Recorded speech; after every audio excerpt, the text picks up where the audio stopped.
Welcome to EP Biology 1.3 Introduction to Biological Macromolecules. So far, in this unit, which is Chemistry of Life, we have looked at the structure of water and hydrogen bonding, and we also looked at the elements of life. Now, we have 4 more chapters remaining in this unit: Introduction to Biological Macromolecules, which is what we will do today, and then we have Properties of Biological Macromolecules, Structure and Function of Biological Macromolecules, and finally, a special emphasis on nucleic acids. So, in this unit, we are specifically going to look at what the 4 major macromolecules of biology are, and the monomers, which are units that build these complex structures, what the monomers of these macromolecules are, and how they are created by dehydration synthesis, and how they are broken down by hydrolysis. So I wanted to take a minute and think about this. If you were given a whole ton of Lego blocks, and your final task was to create a fully functional self-replicating unit, what are some of the considerations that would go in? Perhaps you want to create blocks, you want to choose blocks that will make a lot of 3D connections, so you can have very complex structures. You want your Lego blocks to be attached and detached quite easily, right? And then some of the structures that you create should be able to interact with other structures, and some of them don't have to be available for interactions. And you probably want blocks that are storage blocks. You can break them apart and then use them for creating new building blocks. And some of your structures should be useful for function, and some of them should be useful for structure, and some of them to make new blocks, and probably others, right? Evolution has had lots of time to play around with molecules to create complex structures, self-replicating structures.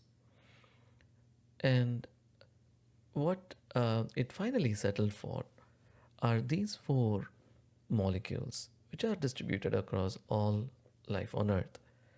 And they are carbohydrates, and lipids, and proteins, and nucleic acids. And each one of those macromolecules has unique functions, special functions. Like carbohydrates is an easy storage of energy. I wanted to think about what are the atoms that make up carbohydrates, right? Carbon, hydrogen, oxygen in the ratio of 1:2:1.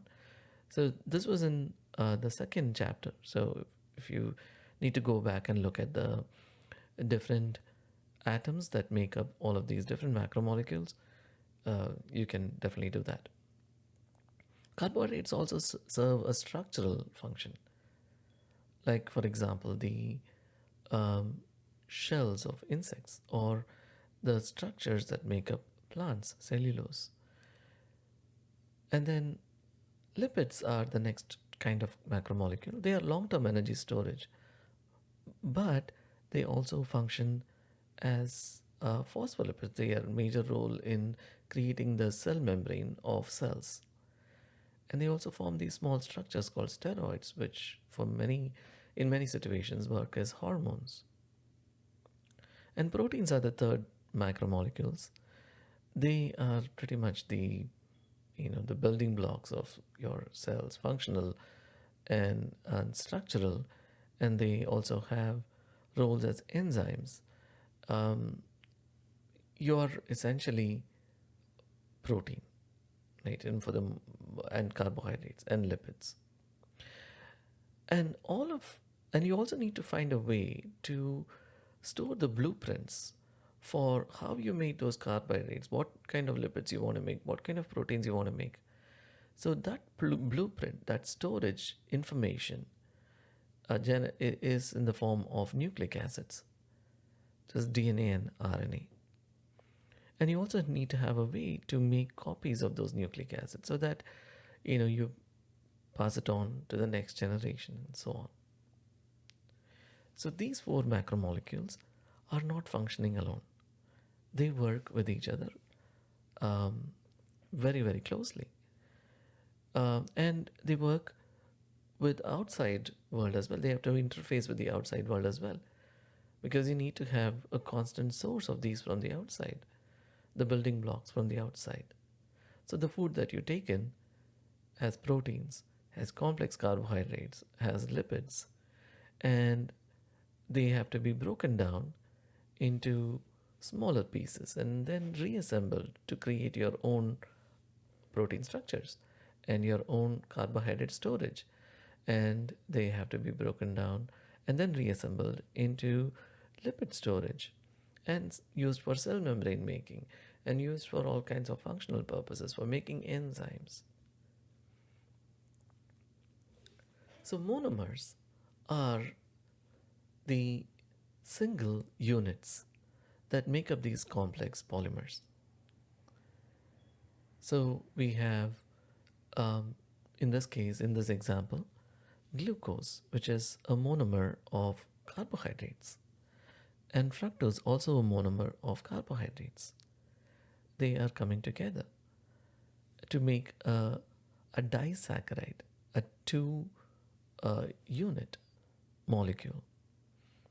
But then you can assemble these into a much more lengthier structure as well, in which case a long assembly of glucose is going to make starch.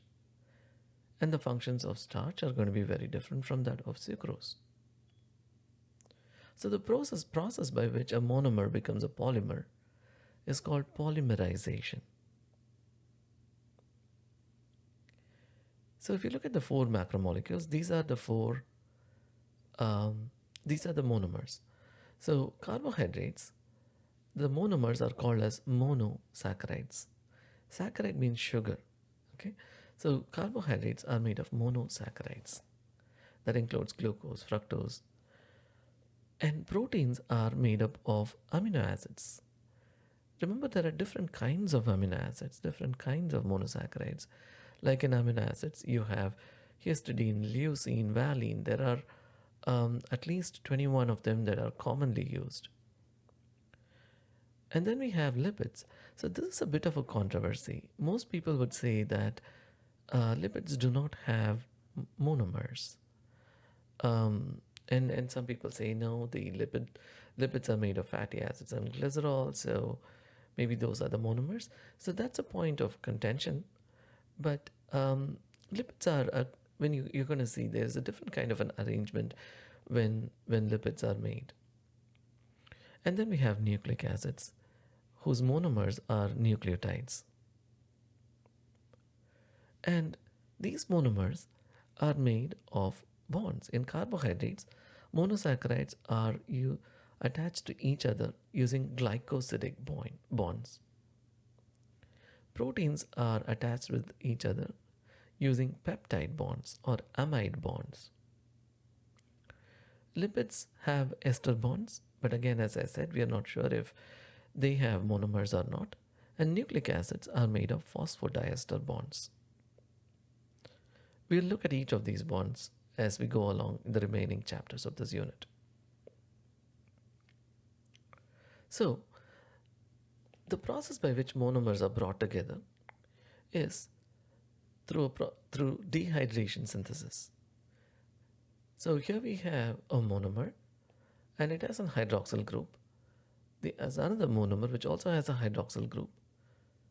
You remove this H2O, these two H's and the O. And in the process, you have removed water. H2O is water, so you have removed water. And all you're ending up is this oxygen linked by a covalent bond shared by these two monomers. So dehydration is removal of water. And dehydration synthesis causes polymerization. The opposite of this is hydrolysis. Hydro is water, lysis means break. So using water to break a polymer. So now we have two monomers linked together by a covalent bond. Water comes in and There you have a OH here with this monomer, and you have a hydrogen given to that monomer. So now you ended up with two monomers. So dehydration synthesis and hydrolysis are opposite reactions of each other.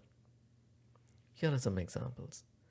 Dehydration synthesis, you have glucose and glucose coming together.